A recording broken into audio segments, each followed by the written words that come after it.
In 1939, Einstein wrote a letter to Roosevelt. Nazi scientists could build an atomic bomb, he said. But the truth was this. The ones who would build the atomic bomb were the Jews who escaped the Nazis. And America gave them not just refuge, but laboratories. This was history's greatest paradox. Berlin, 1933. Dr. Hans Berger climbed the stairs of the Kaiser Wilhelm Institute, clutching the papers in his hand tightly.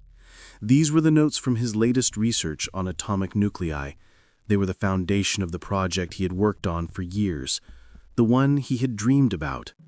When he reached the door, he was met with the scene he had expected. A Jewish star had been drawn on his office door. The red paint hadn't dried yet. When he opened the door, his desk had been cleared. His books were on the floor, his papers scattered. His diploma hanging on the wall had been torn. An official entered, speaking in a cold voice. "Dr. Berger, you no longer work here. It is forbidden for Jews to practice science." Hans's voice trembled. "But I've been here for years. My research—" "Your research is not German. You are not German. Leave." When Hans stepped outside, the sky was dark. But it wasn't just the weather. Everything was dark.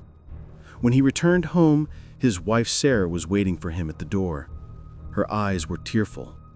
"Hans, the neighbors are talking. They say they'll report us." Hans held his wife's hand.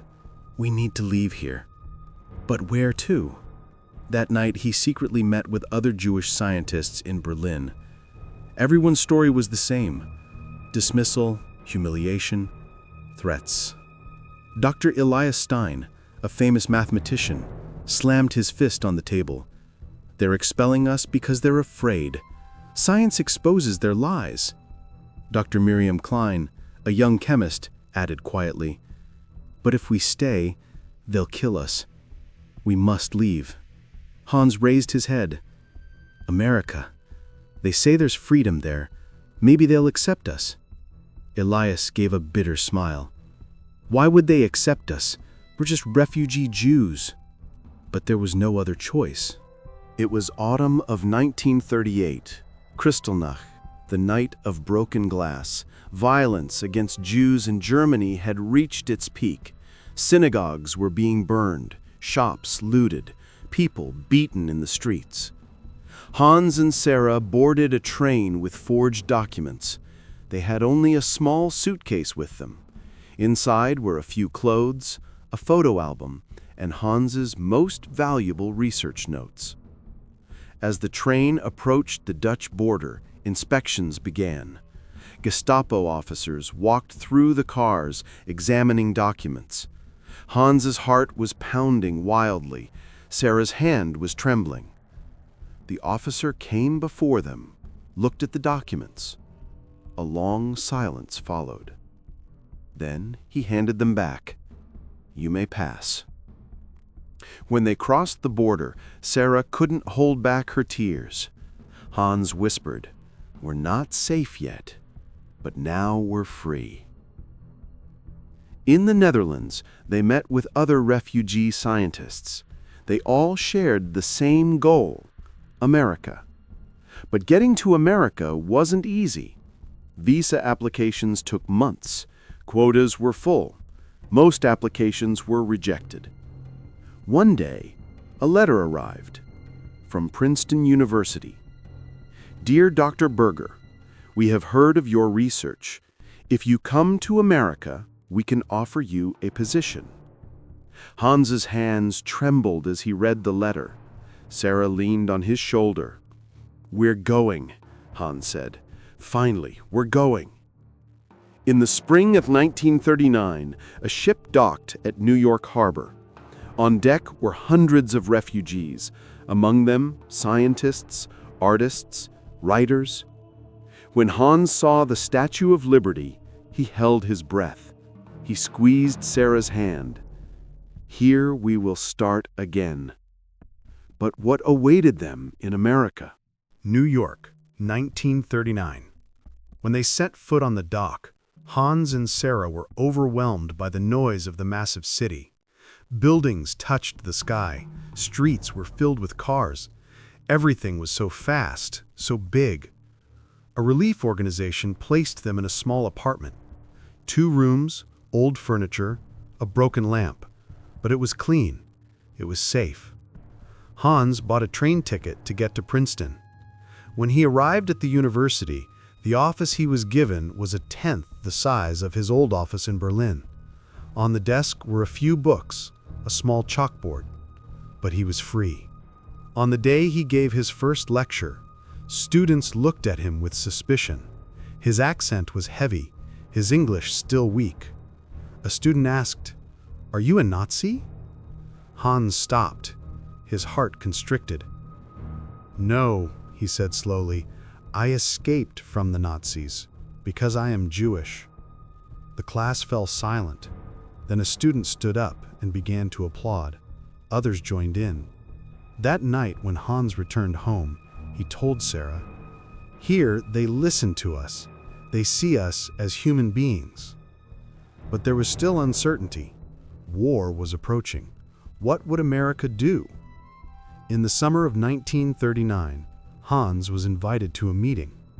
At the meeting were other scientists who had fled Europe. The meeting was led by Albert Einstein. When Hans approached him, he couldn't hide his excitement. Einstein was the legend of physics. Einstein shook his hand. "Dr. Berger, I've been following your work. Your research on atomic nuclei is impressive." Hans was astonished. "You know me?" Einstein smiled. "Anyone who follows science knows you." At the meeting, Einstein touched on a serious topic. Work on atomic energy is being done in Germany. If an atomic bomb falls into Hitler's hands, the world could end. Everyone in the room tensed. Einstein continued, "We must warn America. I will write a letter to President Roosevelt. But I'm not alone. You must all sign this letter." Hans had a question in his mind. "But we refugees, will they listen to us?" Einstein looked at him. "Science has no nationality, and we are the defenders of science." The letter was written in Einstein's hand, carefully, sincerely.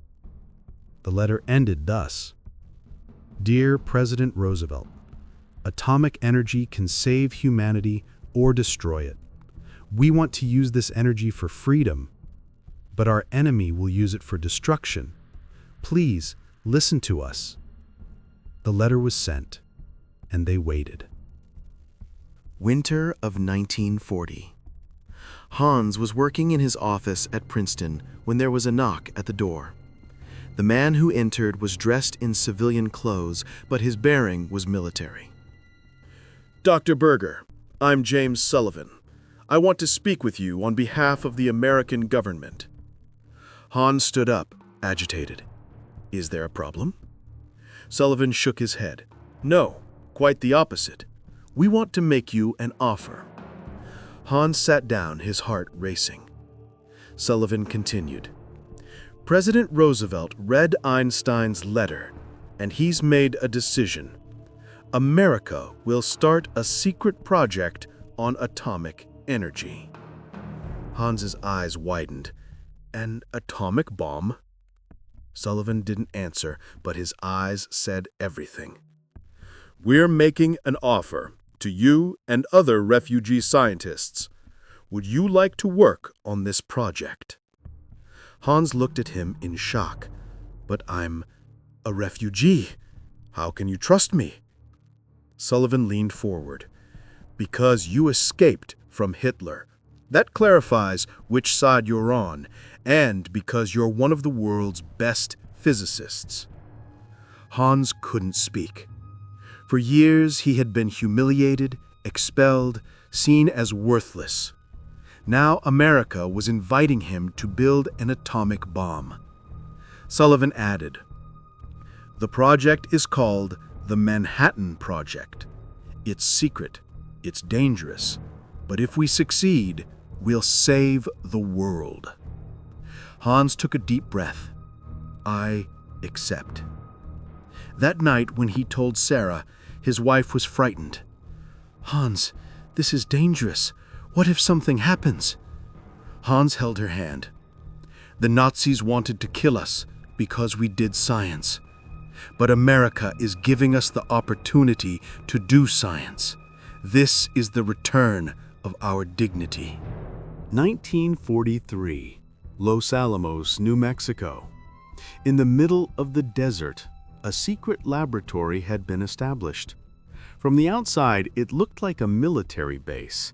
But inside, the greatest scientific revolution in history was taking place. When Hans first entered the laboratory, he was amazed.